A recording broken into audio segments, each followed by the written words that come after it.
السلام علیکم ورحمۃ اللہ وبرکاتہ۔ ناظرین، اس وقت کی سب سے بڑی اور خوشی کی خبر سامنے آ رہی ہے جس کا ہم سب کو بے صبری سے انتظار تھا۔ سعودی عرب سے یہ معتبر خبر موصول ہو چکی ہے کہ وہاں عید الفطر کا چاند نظر آ گیا ہے، الحمدللہ۔ جی ہاں، سعودی عرب میں آج بروز جمعرات چاند کی رویت ہو چکی ہے اور وہاں 30 روزے مکمل ہونے کے بعد کل یعنی جمعے کے دن پوری عقیدت و احترام کے ساتھ عید الفطر منائی جائے گی۔ سعودی عرب میں مقیم ہمارے تمام بھائیوں اور بہنوں کو عید کی بہت بہت مبارکباد۔ کل کا دن سعودی عرب کے لیے بہت برکتوں والا ہے کیونکہ کل وہاں ایک ہی دن میں 2 بڑے اجتماعات ہوں گے۔ کل وہاں عید کا خطبہ بھی ہوگا اور پھر جمعے کی نماز کا بھی خطبہ دیا جائے گا، یعنی وہاں کے لوگوں کے لیے کل دوہری خوشی اور دوہری عبادت کا دن ہے۔ اب بات کرتے ہیں اپنے ملک بھارت، پاکستان اور بنگلہ دیش کی۔ ناظرین، ہمارے یہاں یعنی ہندوستان میں ابھی چاند نظر آنے کی کوئی شہادت موصول نہیں ہوئی ہے۔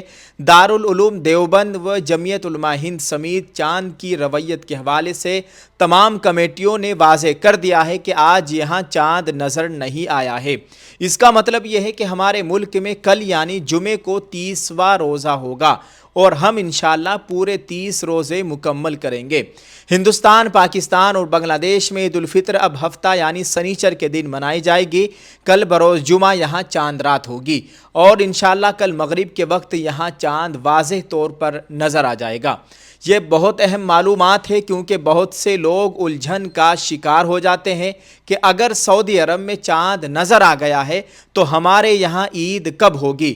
تو واضح رہے کہ مطلع الگ ہونے کی وجہ سے سعودی عرب میں کل جمعے کو عید ہے اور ہمارے یہاں پیارے ملک بھارت میں پرسوں یعنی ہفتے کے دن عید کی نماز ادا کی جائے گی۔ جی ہاں ناظرین، ایک اور خبر دارالعلوم دیوبند سے ہے۔ دارالعلوم دیوبند نے عید الفطر کی نماز کا اعلان کر دیا ہے۔ دارالعلوم دیوبند کا لیٹر پیڈ آپ اپنے موبائل کی اسکرین پر دیکھیے، اس میں لکھا ہوا ہے اعلان نماز عید الفطر، مسجد قدیم جامع رشید۔ نمبر 1، دارالعلوم کی مسجد قدیم میں عید الفطر کی نماز صبح 6:45 یعنی 6:45 بجے ادا کی جائے گی انشاءاللہ تعالی۔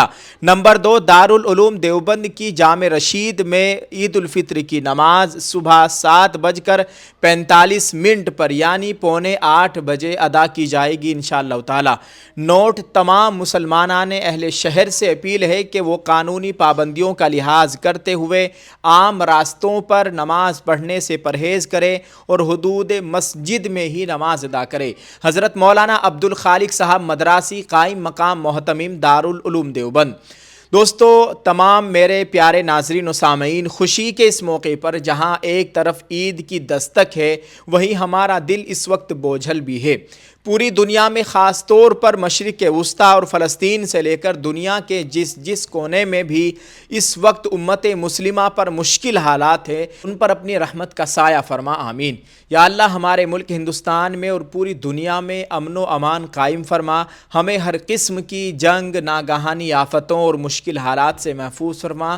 اے اللہ، اس رمضان کی تمام عبادتوں، روزوں اور دعاؤں کے صدقے مسلمانوں کے بکھرے ہوئے شیرازے کو یکجا کر دے اور ہمیں ایک ایسی عید نصیب فرما جس میں خوشی کے ساتھ ساتھ حقیقی امن اور بھائی چارہ ہو، آمین۔ آپ سبھی لوگ اس دعا پر آمین کہہ دیجئے اور اس ویڈیو کو خوب شیئر فرمائے۔ جزاک اللہ۔ اللہ تعالی ہم سب کا حامی و ناصر و آمین۔ السلام علیکم ورحمۃ اللہ وبرکاتہ۔